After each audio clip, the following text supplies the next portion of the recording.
fiery horse with the speed of light, a cloud of dust, and a hearty hi-yo silver, the Lone Ranger.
With his faithful Indian companion Tonto, the daring and resourceful masked rider of the plains led the fight for law and order in the early western United States. Nowhere in the pages of history can one find a greater champion of justice. Return with us now to those thrilling days of yesteryear. From out of the past come the thundering hoofbeats of the great horse Silver. The Lone Ranger rides again. Come on, Silver. Let's go, big fellow. Hi-yo, Silver! Hi!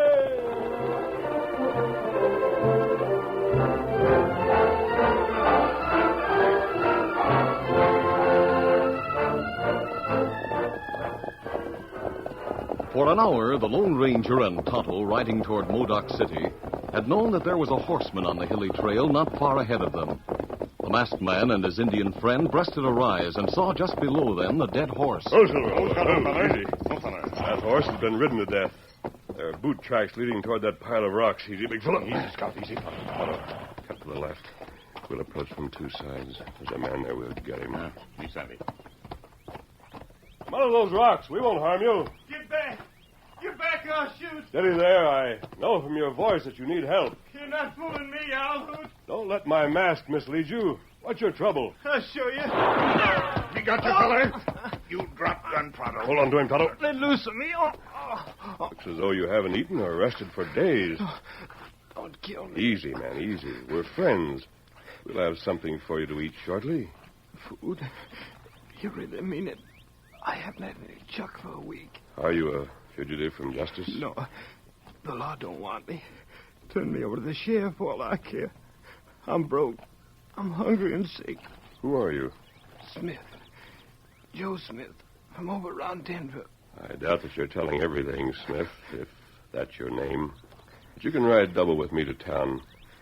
I have a friend in Modoc City, a Mrs. Henry, who keeps a hotel. She'll board and lodge you until you're able to work and pay her back.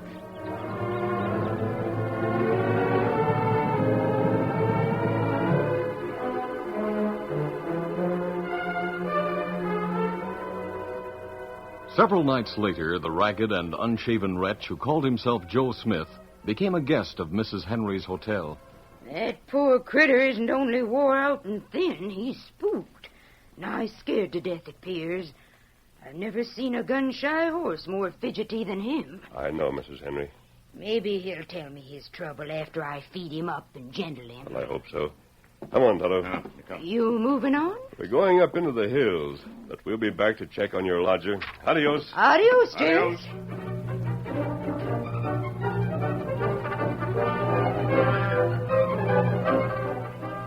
For a week, the strange guest remained in his room, gradually recovering his strength. Then he appeared in the hotel office at a moment when Ma Hank was there alone. She looked up from a newspaper, startled. Well, if it isn't Mr. Smith, you fit to be out? I'm feeling some better, ma'am. What's in the paper? I've been reading how the lawman killed Black Bill Devlin, the train robber, over in Pittsford. Seems that Black Bill and 3 other owl hoots called Sligo, Panface, and Slim Jim were trapped in a livery stable after a stable hand informed on 'em. Sligo and the other 2 shot their way out. What else does it say? It even gives the stable hand's name, Rob Osgood. He collected the bounty on Black Bill and vamoosed. You don't need to guess why. I thought they promised not to give out the name of the fellow who turned those outlaws in. They couldn't keep it secret very long, even if they wanted to, which they likely didn't. Yeah, I guess that's so. If that Osgood was half smart, he'd grab the first train east.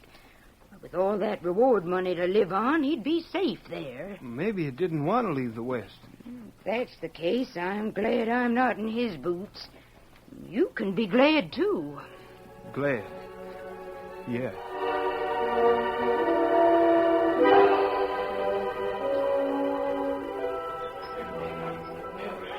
Meanwhile, 3 bearded men who appeared to be miners had taken a table in a secluded corner of the big Paris cafe. They had been loafing around town for several days, asking few questions, but listening and watching much. One was saying, Boys, there's no question about it. Rob Osgood is holed up in Modoc. Well, Sligo, I don't see it that way. Maybe that fella we've been trailing isn't him at all. You said something, Panface. The last place we heard anything about the hombre, you was begging grub. Nobody with a lot of bounty money would do that. Slim Jim, it was talked around that the state paid him off in $100 bills.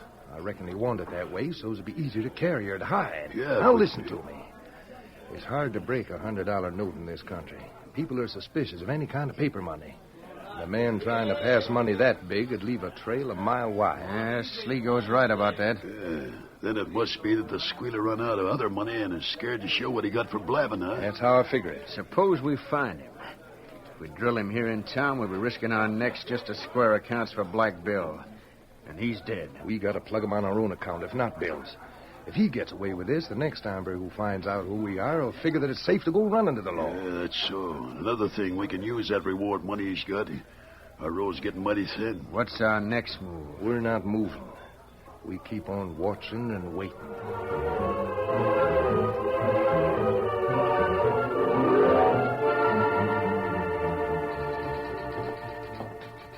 You the ticket agent, mister? That's me. I want to buy a ticket. New York. Jerusalem. $100 bill.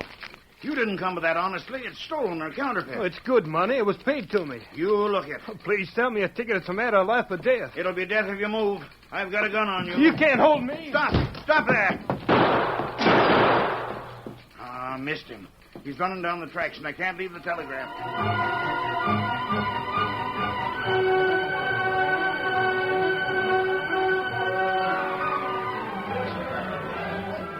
Bob Porter, the proprietor of the Paris Cafe, wiped off the table at which the surviving members of the Devlin gang were seated. He grinned. Anything else, gents? Nope. Hey, who's that busting in here? It's the agent from the depot. Pop, have you seen the marshal? He's out of town. What's wrong? Some tramp tried to pass a $100 bill on me. Then he run down the tracks, and I threw some lead at his way. Likely he'll jump the next freight. Well, you don't need the marshal, mister. We'll catch that fellow for you just for fun. Yeah, sure. We've been craving excitement. Come on, boys.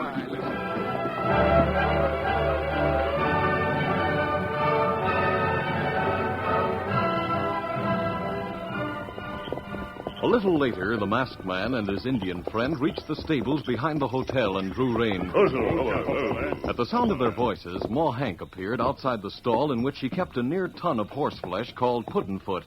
She hailed them. Howdy, gents. You're just in time. For what, Mrs. Henry? That spooky fella's disappeared, and there's talk that somebody who looks like him has got into trouble and is being chased down by the railroad tracks. What was the trouble? I didn't hear. I was going to saddle Puddin'foot and find out. Never mind. We'll look into it. All right, boys.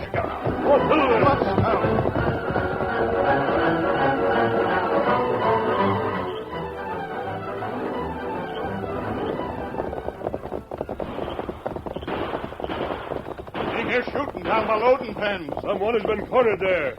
That looked like Smith feller. 3 men are shooting at him. That's Smith. Me know. You 3, hold your fire. Throw down those guns. Oh, Silver, Hello, feller. You keep out of this. I told you to throw down your guns. Anyone else want trouble? Hold on, mister. Don't shoot anymore. Easy, big fella. See about Smith, Tonto. Me do it. That man's a crook. He's wounded and helpless. Now stay where you are while we look him over. While the Lone Ranger and Tonto examined Smith, the 3 crooks held a whispered conversation. They knew that there would be no chance at the present to get the money, and decided that they had better play safe. They watched sullenly while Tonto lifted the unconscious man to Scout's back. He's done for. Might as well let that masked hombre have his way, at least for now. Hey, where you taking that fella? To the hotel. You notify the marshal. We can go? Yes. Come on, boys. Easy, steady, Silver. We'll go too, Tonto. Smith needs a doctor. Come on, Silver. Get him up, Scout. The wounded man lay on his bed with Doc Davis, the town's physician surgeon, bending over him, and Ma Hank holding a basin of water and bandages. The Lone Ranger and Tonto stood by, thoughtfully waiting the doctor's verdict. He looked up. I could save this man's life if we had a hospital in Modoc City. As it is, he'll die within an hour or 2. It'd take 12 hours to get him to the nearest hospital, wouldn't it? All of that. Doctor, what was that belt you took from him? I don't know you, masked man. What is your interest in him? The masked man's my friend, Doc, and the engine, too. Well, that's what I took from him. Money belt. Now, let me examine it, will you? Take it, as long as Ma Hank vouches for you. Oh, that's strange. It's filled with greenbacks. Kimasabi, you got $100 bill there. Yes, they're all hundreds. They just can't be. Why, he was starving. Oh, he must be crook after all. Doctor, is there any chance that I can get him to speak? You can try. I've done all I can for him, and he may rally for a while. I see. Smith, this is the masked man, your friend. Answer me if you can. Masked man. Where did you get that money? Money. No good. Couldn't spend a cent of it. I'm Rob. Rob Osgood. Black Billy. He booted me once too often. I told on him. Law got him. I got the bounty. Sligo, Panface, Slim Jim. They got me. You mean you were shot by members of the Devlin gang? Yeah. They followed me. You get 'em, masked man. They'll pay. Me thought them fellers posse men. Here, Rob, try to drink this. You, Ma Hank, you're good to me. You keep the money. 10,000 even. It's all there. It's all yours. Thanks. That's all. He's dead. Poor fella. He must have had a dog's life as a stable boy in a tough livery. And it didn't do him no good to turn on the crooks. Here's the money, Mrs. Henry. I suppose you'll retire now, Ma. Oh, like fun I will. Say, Doc, about how much would it cost to build a hospital here? One that'll be good enough so nobody else has to die like him. I can tell you right off because I've been dreaming about it. Around $40,000. 10,000 is subscribed right now. Other people around town ought to be able to kick in the rest with that much in the kitty. Look. Somebody outside window. It's one of the gang. Watch out, Mrs. Henry. Down, Doc. He's smashing the window. Throw here. There's 3 of us covering you. Look, you, we got the fellow who told on Black Bill. There he is, Rob Osgood. Get in the doornail. You old woman. Fetch that bounty money here. That's going to a hospital, you polecat. Back, Mrs. Henry. Watch out! The masked man's drawing. Kill him!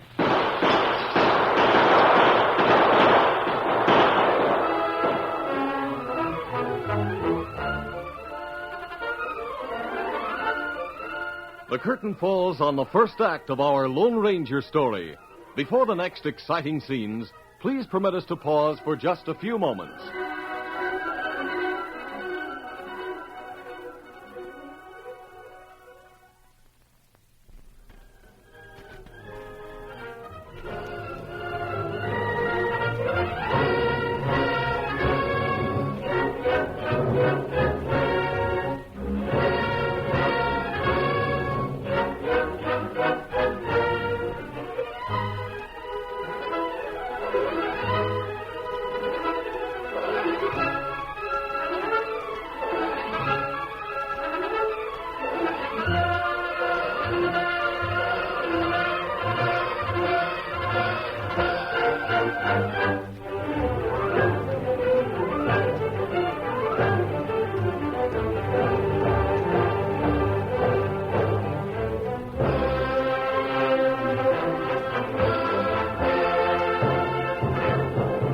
Now, to continue our story.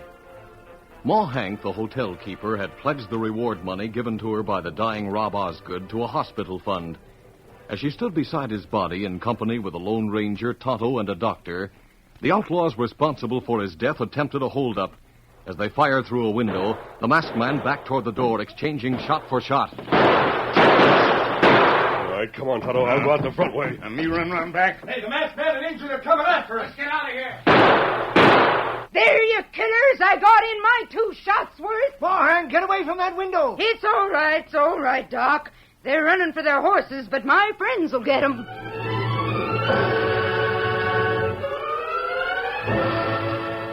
Late that night, the Lone Ranger and Tonto returned to the hotel, meeting Ma Hank in the kitchen.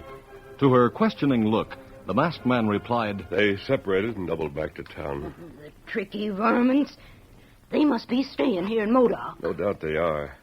But we may not know them now if we find them. How's that? Well, we've seen 3 bearded men who look like miners, but they never showed themselves long enough or close enough for accurate observation. It's likely that they'll change their appearance. Well, how we catch them? They want that reward money, Tonto. They also want the world to know why and by whom Osgood was killed. Or they wouldn't have told us. I reckon they want him to be an example. We'll set a double trap for them. I'll explain.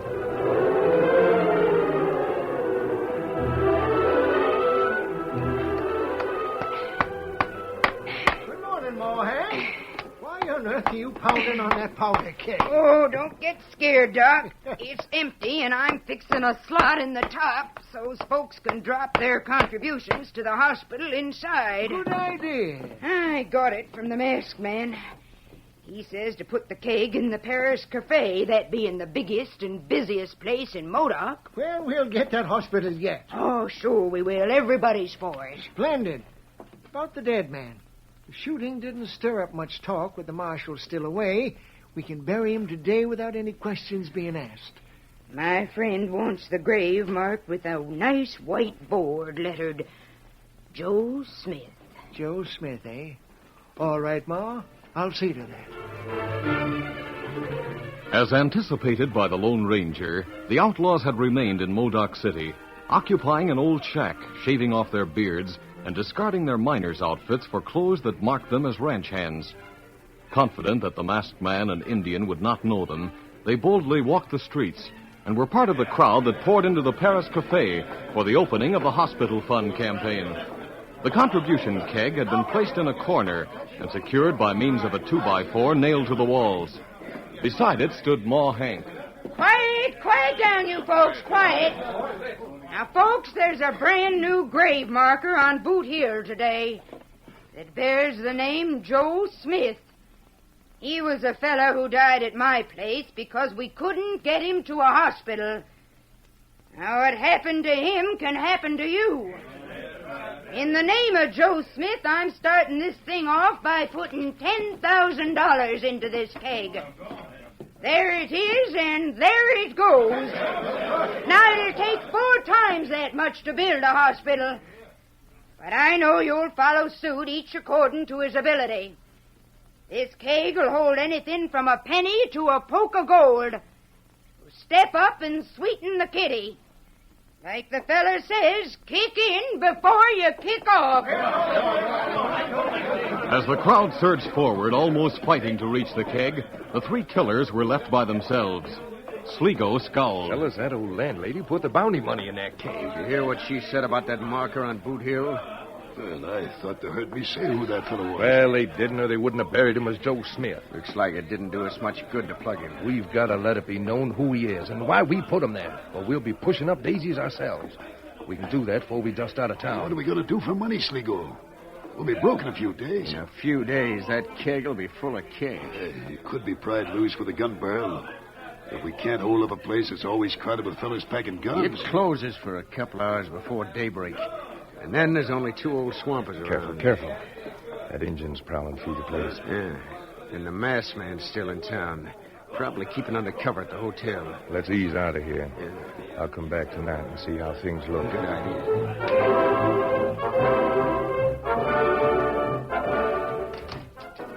Well, Sligo, how'd you find things? Good, Handface. So good I don't want any part of a hold-up there. What do you mean? I'm too old a wolf to touch anything that looks as easy as that job. There's too much money in that keg for it to be left unguarded. And I didn't see an armed man anywhere around. You think that keg's a bait, huh? I'm dead sure of it. I figure that masked man and the engine are planted in buildings across the street where they can cover the front and side doors with rifles. Well, isn't there a back door? No, just a hole where they unload wood into the cellar. I went down there and, well, I found that we couldn't get upstairs without smashing down a heavy door and making a lot of noise. Say, I got an idea. Yeah? If we can get in and out of the cellar without being seen, we can get that money by cutting through the floor and bottom of the keg. We can locate it easy because it's in a corner. Saw it be heard, Slim. We don't need a saw. Just get me a brace and some sharp bits, and I can cut a big hole through to the money by boring small holes right next to each other. Say, sure you can. And there won't be any racket. By golly, we'll do it. We'll do it Friday night. Because Saturday night, they figure to open the keg and count the money. We'll sure make a fool out of that masked man. It was Saturday night, time for the contribution keg to be opened and the money counted. Again, the Paris Cafe was packed. Hardly able to conceal their amusement, Sligo, Panface, and Slim Jim watched from a point of vantage as Tonto appeared near them and Ma Hank approached the keg, a crowbar poised in one hand like an orchestra leader's baton. Who wants to bet there isn't 40,000 in it? $100 says there isn't, and the winner will add it to what's there. How about it, Hop? I cover it. I'm trying the keg loose. There she comes. Now I'll roll her out where everyone can see the count. Hey, Ma Hank, there's a hole in the bottom. And a hole in the floor. The money's gone. Look here, Hob. Hanging's too good for the varmints who done this. They must have cut through from my cellar. Well, didn't your swampers hear anything? Boss, we never heard nothing but rats chewing as usual.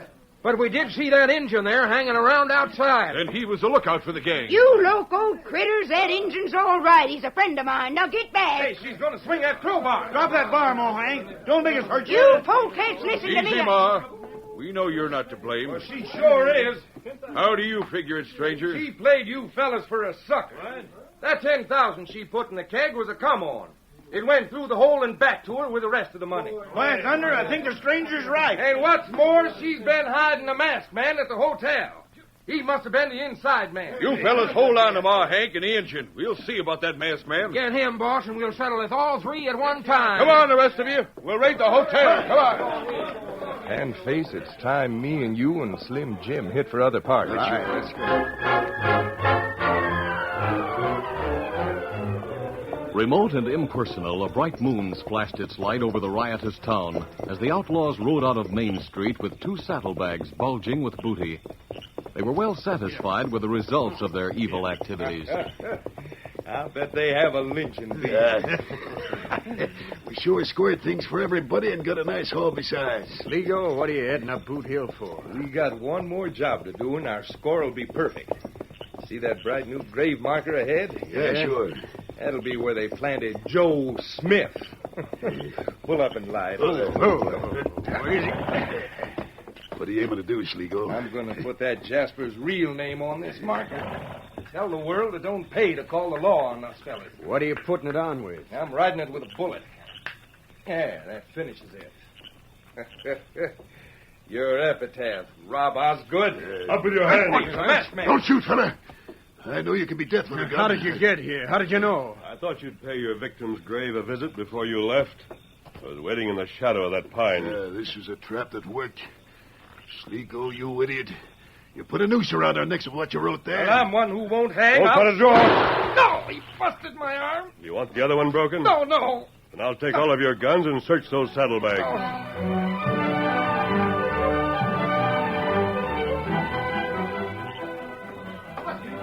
Here comes Hob and the boys now.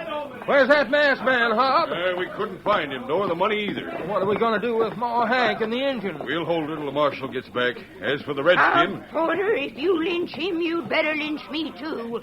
Because I'll shoot you on sight. All right, make way there. Look, coming. Glory be, it's the masked man. He's got 3 prisoners and 2 saddlebags. And a grave marker under one arm. What's been going on here? They were fixing up a necktie party, mister.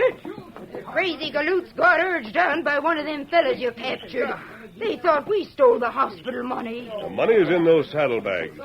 And here are the outlaws who stole it. How do you know that, mister? They've admitted it to me. But even if they retract their confessions, this grave marker will hang them. Look. Read what's on it, Hob. It's got Joe Smith carved on it. Under that is written, here, let's see. This fella was Rob Osgood, who turned in our partner, Black Bill Devlin, to the law dogs. We put him here. Signed Sligo, Panface, and Slim Jim. Well, I'll be blowed. They're Black Bill's partners, the orneriest varmints in the West, and we never knowed them. Why did they write that thing, mister? They wanted to boast of Osgood's murder and warn others against giving information against them. You see, every criminal is a braggart. Ma, Hank, I'm downright sorry about this mistake. I should have known you didn't have the makings of a crook. Oh, forget it, Hob. Mrs. Henry, will you be able to protect these men until they're jailed? Just get me a scatter gun and see. They'll be safe, mister. We come too close to hanging this innocent redskin to want any more of that stuff. All right, come on, Tonto. Hey, wait. Are you claiming the reward for these varmints? Add it to the hospital fund. Ma, Hank, who is that masked man? Why, he's the Lone Ranger.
This is a feature of the Lone Ranger Incorporated, created and produced by George W. Trendle, directed by Charles D. Livingston, and edited by Fran Stryker. The part of the Lone Ranger is played by Brace Beamer.